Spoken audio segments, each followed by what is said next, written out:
구원받은 나는 어떻게 변했는가? 오늘도 우리 오전 강단 메시지와 연결해서 여러분들이 들으시면 되겠습니다. 구원받고 하나님의 자녀가 된 우리에게 주신 새로운 삶과 새로운 나 자신이 있는데 그 구원받은 나는 어떻게 변했는가? 우리가 이 부분을 제대로 알아야지 구원의 축복을 우리가 실제로 제대로 누릴 수가 있는 거지요. 그죠? 많은 성도들이 현장으로 돌아가가지고는 불신자 같은 모습으로 살아가는데 구원받은 내가 어떻게 변했느냐 하는 것을 몰라서 그렇습니다. 자, 그래서 첫 번째로 잘못된 구원관입니다. 잘못된 구원관은 어떤 것일까? 사람들이 교회와 구원과 믿음에 대해서 잘못된 생각을 가지고 있는 경우가 많은데 그 중에서 첫 번째로 종교를 믿으면 내가 구원을 받는다. 무언가를 내가 믿으면 내가 구원받는다. 이렇게 착각합니다.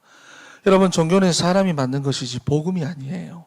종교는 사람이 주옵니다. 사람의 필요에 의해서 사람이 찾아간 것이 종교지 복음은 아닙니다. 선을 행하려는 좋은 목적이 있기는 하지만 무엇을 이길 수가 없습니까? 사단 문제, 죄 문제, 지옥 문제. 이것을 이길 수가 없습니다. 근본 문제가 해결이 되지 않고 영적 문제가 해결되지 않기 때문에 구원받지 못합니다. 자, 그래서 요한복음 3장 말씀을 보니까 니고데모라고 하는 사람이 나오는데 성경을 굉장히 많이 알고 있는 성경학자고 유대인들의 지도자입니다. 어려서부터 정말로 이 모세오경을 외우다시피 한 말씀대로 살아가지고 자기의 의로 그렇게 충만한, 그런데 무엇을 모릅니까? 구원이 무엇인지를 모릅니다. 그렇게 종교 생활하고 기도도 하고 말씀도 배우고 말씀 훈련도 하고 했는데도 구원이 무엇인지 모르고 내가 구원 받았는지에 대한 확신도 없다는 것입니다. 복음과 종교가 구분되지 않기 때문이에요. 나로부터 시작되는 것이냐 하나님으로부터 온 것이냐 이게 구분이 안 되기 때문에 그렇습니다. 그러니 사람들 앞에서는 괜찮은 척, 의로운 척, 답이 있는 척, 유대인들의 지도자니까 그렇게 살아도 스스로는 속으로 굉장히 많이 갈등하고 시달리고 고민하고 그렇지요? 헤매는 겁니다. 그러다 보니까 밤늦게 사람들이 없을 때 예수님을 몰래 찾아오는 거예요. 여러분, 이러한 모든 것을 끝내기 위해서는 종교와 복음이 무엇인지 구분할 수 있어야 됩니다. 간단하게 종교는 주어가 납니다. 복음은 주어가 하나님이다. 여러분, 이 부분을 기억하시면 됩니다. 그리고 두 번째, 교회를 다니면 구원을 받는다. 교회를 등록해서 내가 교회만 다니면 구원받는다. 이 착각입니다. 교회를 다닌다고 해서 구원을 받는 것이 아니라 예수 그리스도를 정확하게 알고 믿고 영접해야 우리는 구원을 받는 것입니다. 그래서 구원의 기준이 교회에 있는 것이 아니라 그리스도께 있다는 것을 여러분들이 기억해야 됩니다. 그리고 세 번째로 열심히 믿고 열심히 다니면 내가 열심히 빌면 구원받는 거 아니냐, 이것도 착각입니다. 자주 말씀을 드리지만 여러분, 건전지가 없는 시계는 가만히만 있어도 하루에 2번은 맞습니다. 그렇지요. 그런데 시간이 잘못 맞춰진 시계는 새로운 건전지를 갈아 끼워놔도 한 번도 맞을 수가 없어요. 아무리 열심히 달려도 한 번도 맞을 수가 없습니다. 이사야 64장 6절 말씀에 우리의 존재 자체가 어떤 자라고 합니까? 부정한 자입니다. 쉽게 말해서 시간이 안 맞는 시계라고 말이에요. 부정한 자라서 아무리 열심히 믿고 아무리 열심히 교회를 다녀도 아무리 열심히 신앙생활해도 구원받지 못하는 것입니다. 그래서 인간의 열심을 강조하는 것이 뭐냐? 종교입니다. 열심을 강조합니다. 그런데 뭐가 해결이 안 된다고 했지요? 영적 문제, 근본 문제 이게 해결이 안 되는 거예요. 그래서 이런 부분들을 잘 알아야 됩니다. 그리고 네 번째로 사람들은 또 신념이나 철학을 확고히 하는 것으로 불안한 자기의 마음을 달래기도 하고 또 그런 신념들을 가지고 구원이다 착각하기도 하는 경우가 많은데 아닙니다. 신념과 믿음은 다른 거예요. 신념의 주체는 결국은 나 자신이기 때문입니다. 100% 그래서 사단에게 속아요. 좋을 때는 믿는다 하고 당연한 거 아니냐 그래도 나 자신이 조금만 흔들리는 문제가 오고 내가 조금만 흔들려버리면 바로 다 넘어져 버립니다. 그래서 우리는 우리의 신념을 내려놓고 내가 맞다고 생각하는 것이, 그렇죠? 내가 맞다고 생각하는 게 맞고 옳은 거예요. 그 신념을 내려놓고 우리는 오직 하나님의 말씀과 복음에 근거한 확신을 가져야 할 줄로 믿습니다. 그리고 다섯 번째, 성경이나 경전을 우리가 다독하거나 또는 기도를 많이 하면 구원받는다. 이것 역시도 착각입니다. 사람이 여러분 무언가를 많이 하고 무언가를 집중해서 하다가 보면은 지식이 쌓입니다. 지식. 그런데 이것을 가지고 믿음이라 착각하는 경우가 많아요. 내가 알고 있는 거 믿음 아니냐? 제가 자주 말씀을 드리지만 어려서부터 교회를 다녀가지고 부활절 한 40번 정도 지나고 나면은 부활절에 대해서 별로 이렇게 거부감은 없거든요. 그렇다고 해서 예수님의 부활을 실제로 믿느냐? 그렇지 않습니다. 익숙한 것과 믿음은 달라요. 내가 알고 있는 것과 믿음은 확실히 다릅니다. 그래서 여러분 그런 부분들을 잘 기억하시고, 그리고 또 성경이나 종교의 경전을 많이 읽거나 기도를 하면은 실제로 역사가 일어나기도 합니다. 왜? 종교는 누구의 걸작품이라고 했습니까? 사단의 걸작품이기 때문에. 내가 무언가를 열심히 하고 열심히 빌면 사단이 그 가운데 역사를 하기 때문에 응답이 나타납니다. 그래서 신앙생활은 나타나는 현상을 따라 하면 안 돼요. 나타나는 기적이나 보이는 현상을 쫓아서 그것을 구하고 바라면 100% 속습니다. 나타나는 현상이 아니라 신앙생활은 말씀을 따라가는 것이다. 그 부분을 확실하게 기억을 해야 됩니다.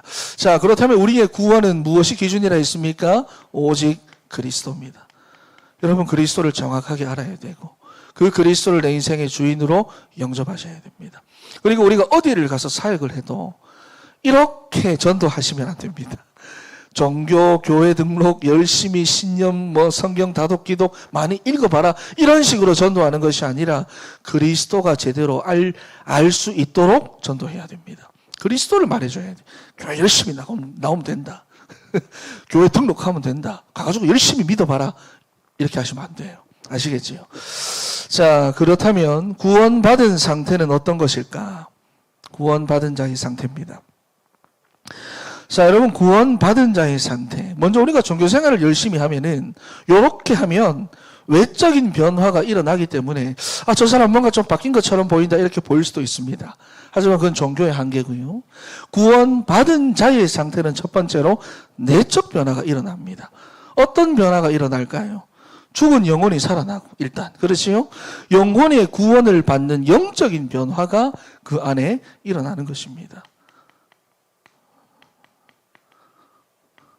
여러분 지금 따라오고 계시지요? 따라오고 계시지요? 네, 지금 오후 시간이라서. 자, 여러분 그래서 구원받은 상태라고 하는 것은 뭐냐? 성령이 내 안에 내주하시고, 그렇지요? 성령이 내주하시고, 성령이 여러분들을 주관하는 것을 말합니다. 이게 구원받은 자의 상태입니다. 이게 다른 거예요. 불신자와 나의 차이점이 이겁니다. 뭔가 겉으로 어떤 경제적으로 뭐가 차이가 나고 외적인 어떤 차이가 나는 것이 아니라 내적인 변화인데 하나님의 영이신 성령이 내 안에 내주해서 나를 주관하시는 거. 요 차이입니다, 여러분.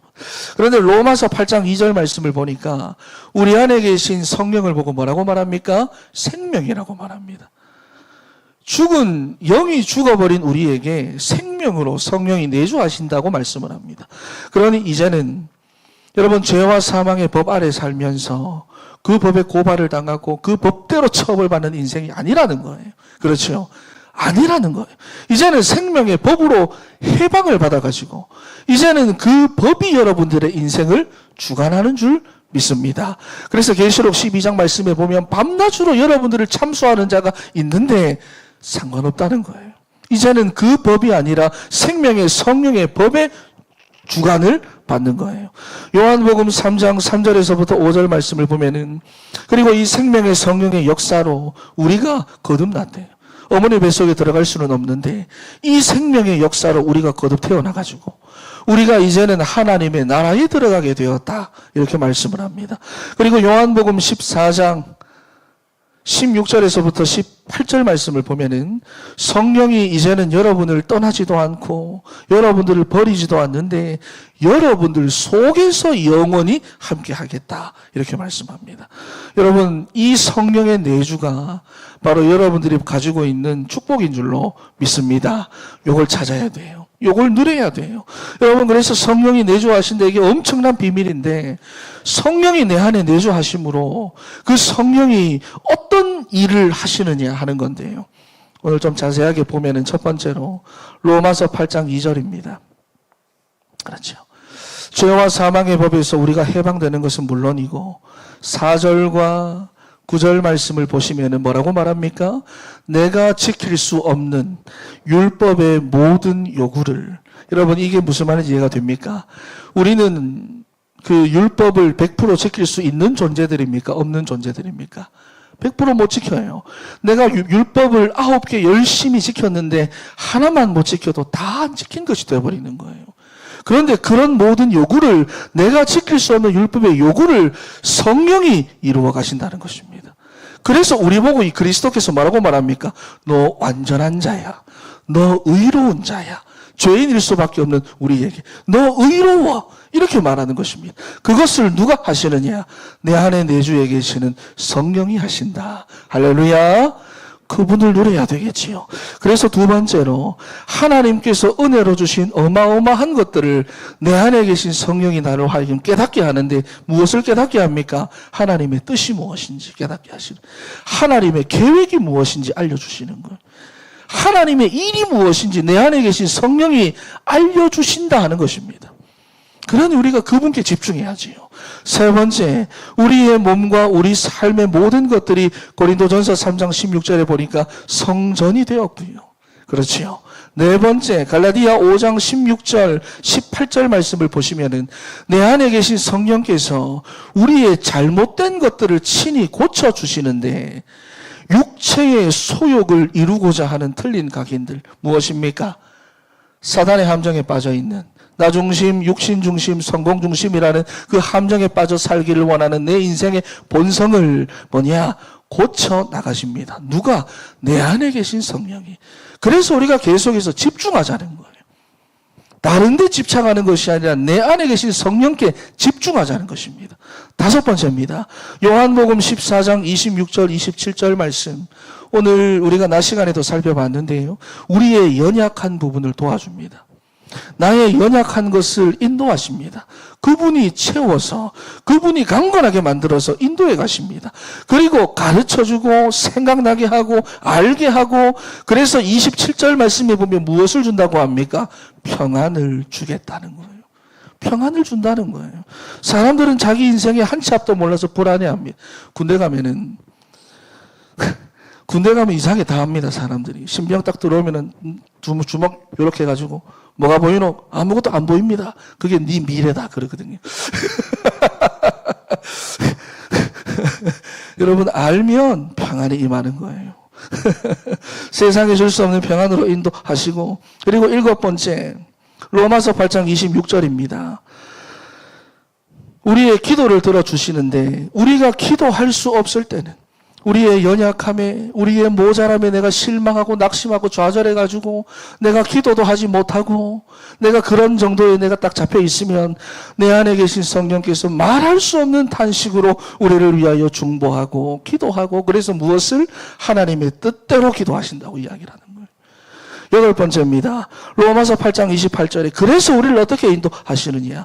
모든 것을 합력하여 선을 이루신다. 이것이 누구의 역사냐? 내 안에서 내주에 계시는 성령의 역사다 하는 거예요. 그런데 우리가 이러한 축복을 가지고 있으면서도 대다수의 성도들은 이 축복을 누리지를 못합니다. 못 누립니다. 이걸 못 누리니까 신앙생활을 하기는 하는데, 교회는 나오기는 나오는데 시간이 지나면 지날수록 답답하고 재미가 없습니다. 그래서 뭐냐? 집중이 돼야 되는 거예요.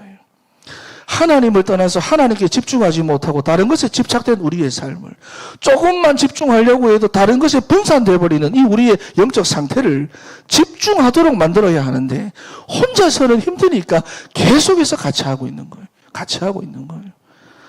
그래서 집중 치유가 일어나야 하는데, 여러분, 집중을 방해하는 것 해보니까 여러분, 결국 집중을 방해하는 게 무엇입니까? 나 자신이에요. 영향받고 있는 나 자신이에요. 그렇지요. 그래서 나 자신을 바꾸는 것이 집중 치유의 열쇠라는 것을 기억해야 됩니다. 자, 그렇다면 세 번째입니다. 구원받고 성령이 내주에 있는 하나님의 자녀는 네 가지가 변화가 일어납니다. 왜? 성령이 내 주위에 계시니까 변화가 일어날 수밖에 없어요. 날 수밖에 없어요. 자, 근본적으로 호적이 바뀌었습니다. 여러분의 호적이 바뀌었어요. 영적 호적이 바뀌었습니다. 전에는 마귀 자식이었는데, 요한복음 8장 44절에 마귀 자식이었는데, 이제는 요한 1서 3장 8절, 요한복음 5장 24절에 보면 하나님의 자녀로 여러분 호적이 바뀌었어요. 본질적으로 사망 가운데 있던 사람이 생명을 얻게 된 것입니다. 그리고 두 번째, 어떤 변화가 일어났느냐? 성령이 우리 안에 내주에 계심으로 소속이 바뀌었습니다. 잠깐만요.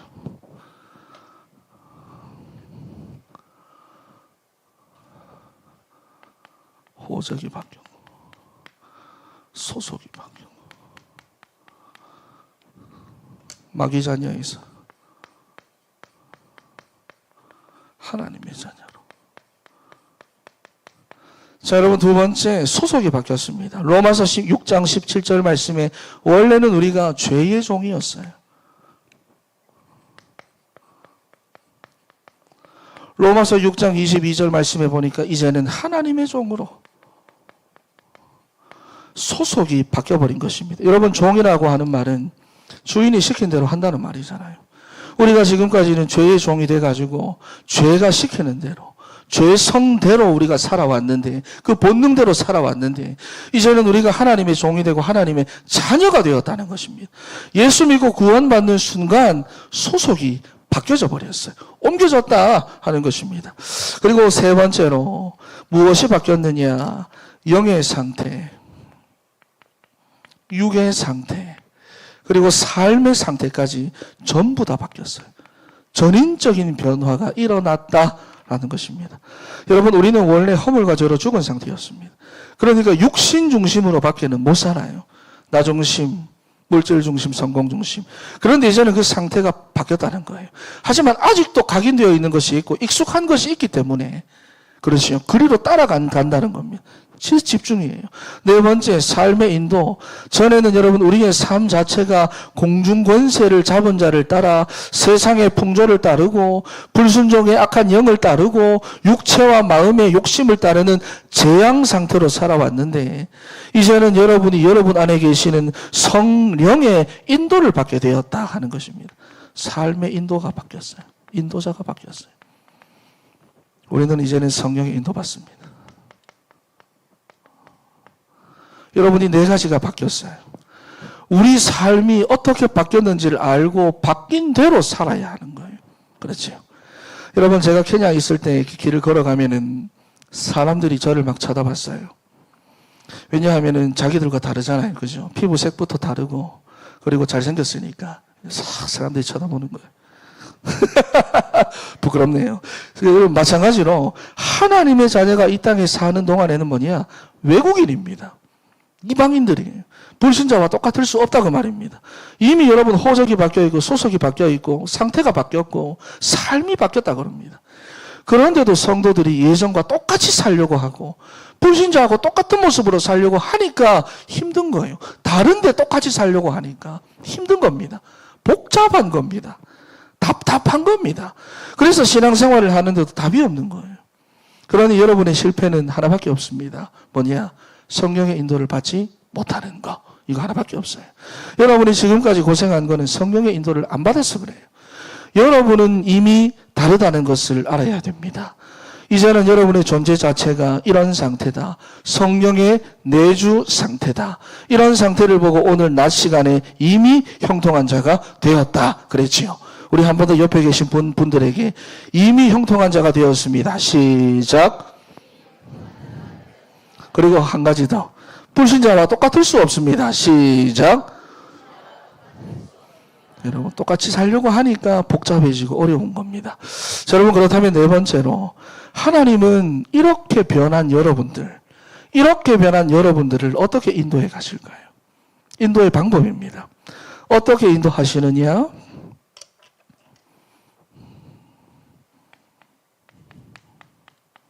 끝까지 인도하십니다. 끝까지 버리지도 않고 인도하시며 여러분들을 성화, 이 말이 무슨 말입니까?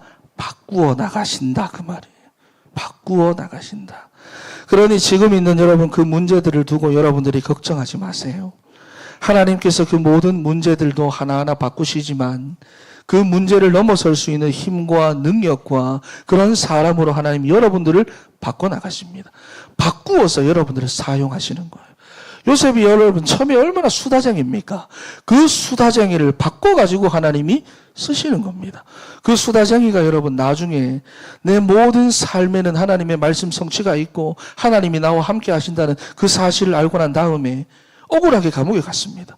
자기는 아무것도 한 게 없어요. 보디발의 아내가 막 자기한테 와가지고 막 가는데 자기는 아무것도 한 게 없어요. 그런데 그 억울함을 누구한테 이야기합니까? 그 수다쟁이가 이야기하지 않는다고 말이에요. 왜? 이것 또한 하나님의 뜻이라는 것을 알았기 때문에. 여러분, 끝까지 우리가 하나님의 인도만 받으면 하나님이 나를 바꾸어서 필요한 모습으로 바꾸어서 나를 잡아 쓰시는 줄 믿습니다. 그러면 승리할 수밖에 없어요. 그리고 두 번째, 어떻게 인도하시느냐? 아무도 없습니다. 아무도 여러분들을 건드릴 수 없습니다. 아무도 여러분들을 멸망시킬 수 없습니다. 실패시킬 수 없습니다. 하나님께서 여러분들에 주신 그 사랑을 아무도 빼앗을 수가 없습니다. 로마서 8장 31절에서부터 39절까지 보면 쫙 나오잖아요. 너무 길어서 우리가 다 읽을 수는 없지만 하나님의 구구절절한 사랑이 쫙 나옵니다. 아무도 못 건드리게 하겠다. 아무도 못 뺏도록 하겠다. 여러분, 우리가 예수 믿고 구원받아가지고 이렇게나 변화가 되었기 때문에 여러분 성령의 인도받는 여러분 되시기를 바랍니다. 그래서 승리하세요. 이번 한 주간 모든 조건들을 하나님께 집중할 수 있는 조건으로 바꾸어서 집중하시기 바랍니다. 누구에게? 여러분 안에 내주에 계시는 그 성령 하나님께 집중하셔서 승리하는 여러분 되시기를 축원합니다. 기도